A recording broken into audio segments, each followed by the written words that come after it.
Greetings and welcome. I am Karionto, and today we continue along with Hiveswap Friendsim, going into Volume 5. We're making some progress, aren't we? Of affection, unwanted or untrue. Well, great. That sounds absolutely lovely, doesn't it? Unwanted and untrue. God damn it, for fuck's sake. Oh well. Walking. You sure are doing a lot of it recently. Back on Earth, you never got near this amount of exercise. You are going to be so in shape when this is over. Well, hopefully. You do need to eat stuff though, otherwise it's just exhaustion. You do need food to build up the muscles from those exercises. Provided you still have all your limbs attached and your bones uncrushed, which is a big ask. I'm not sure if we're gonna succeed at that.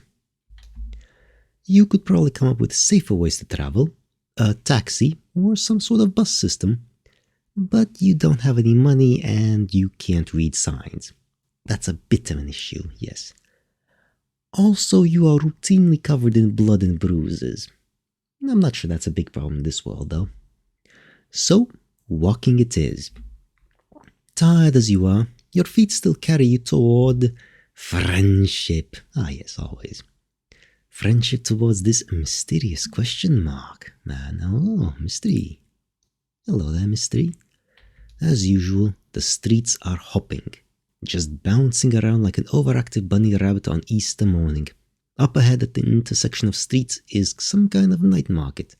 Well, every market on Alternia is a night market.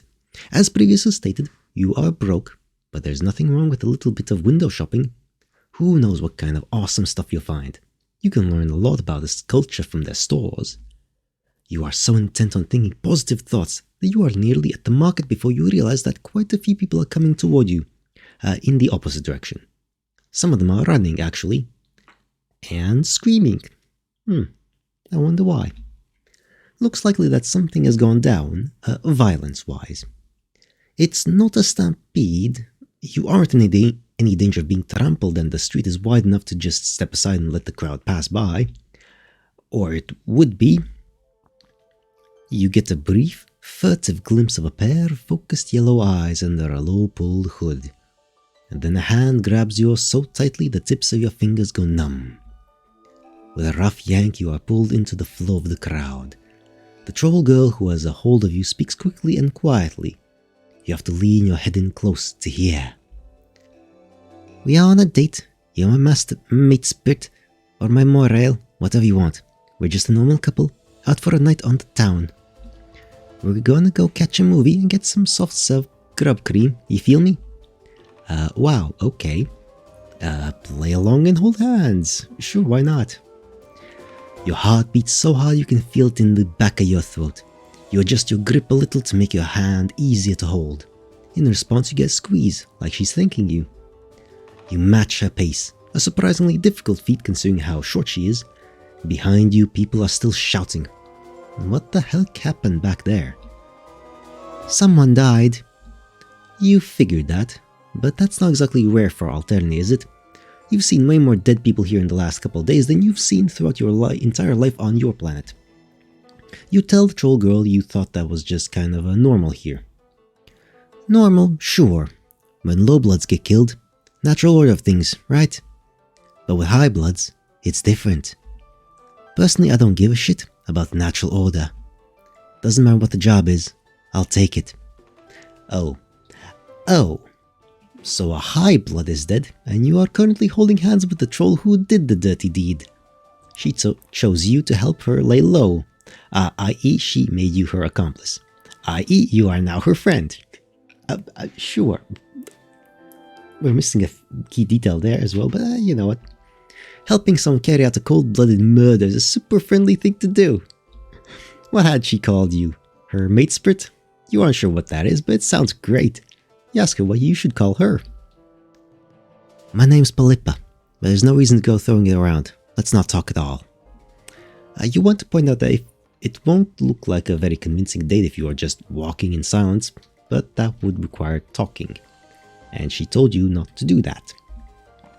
A trio of those pesky robots go marching by, drones or whatever. Their big, ugly heads swivel back and forth like they're looking for someone. Polypa doesn't say anything and she keeps her eyes forward, but she goes as sharp as a laser, every muscle in her body tensing. You feel it through her hand. Her fingers tighten on yours until the drones disappear into the crowd. She yanks you around the corner into a smaller alley connecting two roads. There's nothing here but a pothole and a couple dumpsters. Hold up a minute. Her hoodie has a symbol on the front of it, two overlapping gold ovals. Most trolls seem to have a symbol designating their blood color on them somewhere. This means she's a gold blood, right? But then Polypa yanks the sweatshirt over her head, and underneath she's wearing a tank top emblazoned with a symbol in olive green. It looks a little like a cat. It's pretty cute. She tosses the sweatshirt into the nearest dumpster and kicks a button on the side. A whoosh, accompanied by the sulphury stink of immolation. Note to self, don't go dumpster diving in Alternia. That's really good to know. Incinerators everywhere. Polypa grabs your hand again as you head back out onto the street. With her other hand, she works the tie out of her hair, shaking it out as if it's out of its ponytail, letting it fall in thick, sweaty clumps against her neck. Next, she reaches up and takes part of her right horn off. Wait, no. It was a little bit of veneer, an artificial bit to cover up a notch in the chitin. What are all these random wardrobe changes about? I mean, she just ran away from a murder, so obviously she has to change her look entirely. You wonder until you actually begin to listen to some of the conversations happening around you, and check out the big billboard-sized screen mounted on roofs every few blocks. Seems like the rumor mill is already going hard.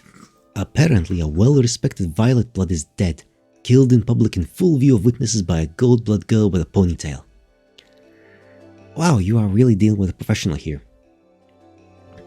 I need to find somewhere to lay low, until the heat turns down. I mean, we both do, since you're my associate now. I had a contact waiting, but I don't know what happened to her. It's possible she got spooked. Got any ideas for likely hideouts? I'm not from around here. You wonder what in the world made her think you have any idea what's going on, ever. She keeps giving you sharp looks as if she is gradually catching on to just who she has chosen to recruit. You want her to understand that no matter how busted you look, you are an amazing friend and co-conspirator. Well, here's your chance. What do you propose? Hide out in one of those apartment buildings? Catch you moving, get some soft grub cream. You know what? Let's go. Let's catch a movie. Why the fuck not? Polypa's mouth twitches. It could just be a muscle spasm, but you like to think it's a smile of approval and burgeoning camaraderie. Yeah, I guess we could. That's what people do on dates, right? It's been a while. I haven't seen a movie in forever. Let's do it. Oh yeah, she's buff as well. Those are some muscly arms. It's pretty solid. She squeezes your hand. You would have thought holding hands for so long would get sweaty and uncomfortable. You are certainly nervous enough, but her skin is surprisingly cool. With a couple of exceptions, all of your new friends have been literally cold-blooded. Also metaphorically for a few of them. But you aren't going to judge them for their lifestyle choices. This isn't your place as a friend. I mean, it kinda is. You don't want your friends to become like murderous bastards, you know? You kinda don't. Like, as a friend, you kinda should judge them a little bit and try to get them on a better path than what they are. Like, that's kind of the idea, you know? Regardless, your point is it's kind of nice holding hands even if it is under completely false murder pretenses. Come on, there's probably a theater in there. Makes sense. You aren't from around here and you don't think Polypa is either, but you can always recognize a mall when you see one. Stores and escalators and fountains full of slimy mall water that's probably been there for years. The biggest difference between this and an Earth mall is that there doesn't seem to be anyone working at any of those stores. Everything is automated. That and the top floors appear to be reserved for high bloods. Polypa is still holding onto your hand. Gosh, it's like you really are on a real date. This is very, very friendly. As far as you know, you have never been on a date with an assassin before. You can't read the showtimes and descriptions and you don't have any money, but Polypa chooses the movie and pays for you both. She tosses a couple of coins into a slot and the machine spits out 2 tickets. You don't see any soft serve grub cream, but you are a little too queasy from mingled nerves and excitement currently deal with anything called grub cream. You do, however, stop for a bag of buttery exploded kernels at the concession stand. The theatre you follow Polypa into isn't crowded, but you still feel every pair of eyes settling on you as you walk up the steps. Your heart pounds and sweat slides down the back of your neck. You are just positive everyone can see right through you to this deeply controversial cross-species matchup you got going here. Even worse, Polypa takes a seat weirdly close to the only other group in there. Man, awkward. The movie starts playing. Apparently, in Alternia, there aren't any trailers before movies. Kind of a bummer. What? That's good. Fuck trailers. Fuck that crap. If you're going to be stuck here, you want to know what hot new summer blockbusters you have to look forward to. I don't want to know anything like that crap. Oh, well, whatever. Surprisingly, the movie turns out to be a romantic comedy. Aww, that's nice. Unless it's shitty comedy, in which case that's horrible, horrible torture. You expected Polypa to choose a thriller or a horror movie, but you are on a date. You choose a rom-com. Come on now. Besides, you do want a palate cleanser. You don't want more blood and violence in you, right? No, you don't. From what you can glean of the plot, it's about a beautiful young Jadeblood who gets involved with a visiting Blueblood and their servant, a big bumbling Bronze. The portrayal of Lowblood strikes you as vaguely offensive. They grunt and foul down a lot. I mean, they are, obviously. Lowbloods don't get to make movies. It's only the Highbloods that do. The caverns look a lot fancier than you remember from the time you hung out with Bronya, just a lot bigger and more glittery. The main character spends a lot of time pulling a jeweled comb through her lustrous hair. The dialogue is kind of incoherent, and you don't just think it's because you are unfamiliar with the cultural context. It also doesn't help that Polypa keeps up a running commentary throughout. The ban on conversation has apparently been lifted. Oh, she's running commentary. I can't believe they added in the mistaken identity storyline. So unnecessary. Also, Black Room is so boring in comedies. There's just no punch to it. Oh, I can't believe how bad this is. I don't remember the book being this garbage, but I read it a long time ago. My taste may have just been worse back then. You are looking at her in a whole new light. She shrugs, possibly a little self-conscious. What, you think I've been an assassin since I pupated? I used to have a blog for relationship advice and stuff like that. Of course, I was just messing around. I didn't know anything beyond what I'd read online. 2 characters are kissing on screen. You have no idea who they are. You are way more interested in the fact that Polypa has decided to tell you her life story in the back of a movie theater. The deep blue light from a scene in the brooding caverns washes over her, making her look noble and sad. You are entranced. Yeah, it's a good shot they have going on here. It didn't last, though. I doubt it had anything to do with my blog, but a few sweeps ago, a group of kids broke into my hive. I think they were high. Maybe on supper. Whatever. They stole a bunch of my shit, killed my Lucis, and some little psionic fuck broke both my legs with his brain. Just because he thought it'd be funny. Damn, that sucks. You are riveted. You have a bit of a tragic backstory yourself, but nothing this dramatic. Polypa picks through the buttery exploded kernels with a delicate claw. I was trapped in my hive. I would have starved to death if it hadn't been for some steal who lived in my neighborhood. Just some little idiot who ran around with an Eastern Alternia replica sword, challenging pur-beast duels. Teal bloods are pedantic bulge lords, but they care about justice. And these kids had attacked me for no reason. I didn't break any laws. Anyway, that's why I'm equal opportunity for how I take jobs. Low blood, high blood, everyone is scum.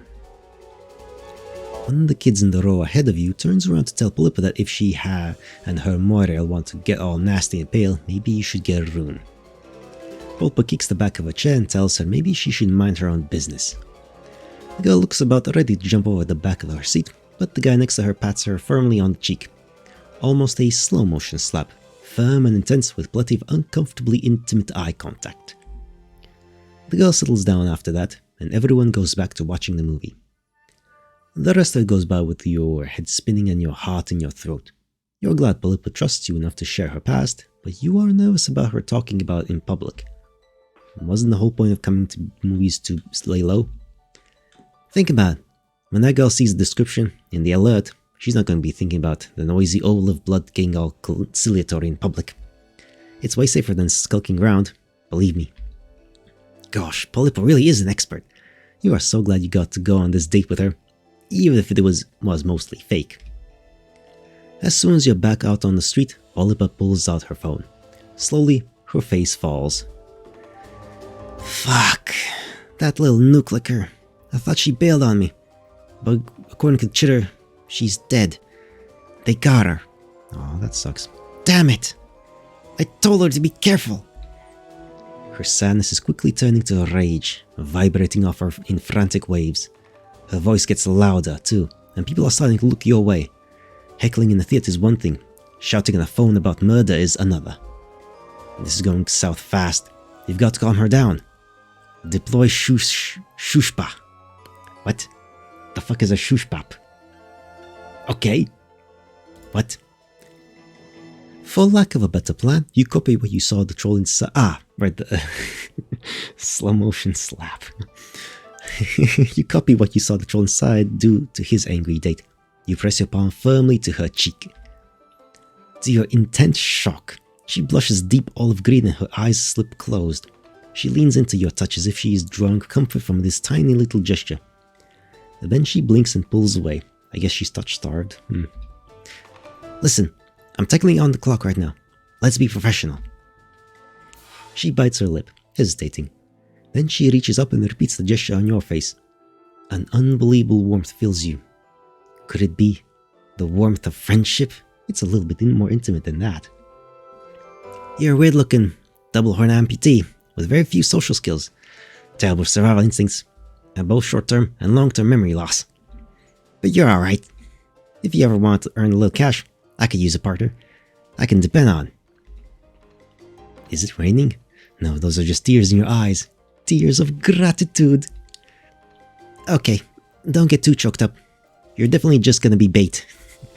You show Polypa that, due to your general ineptitude, you wouldn't want it any other way. Oh, victory. Okay. Well, that was nice. Well, that was just nice. We befriended an assassin. How lovely. That was quick. Well, it made perfect sense. There's nothing more to it than that. Excellent. Polypa is alright. You know, except for us being now a easily blackmailable for murder accomplice and stuff like that. But that's okay. That's fine. It's probably the worst crime we potentially have on our backs currently. It's fine. It'll be fine. I'm sure it will be fine. Right? Yeah, it will be. Anyway, bye-bye for now.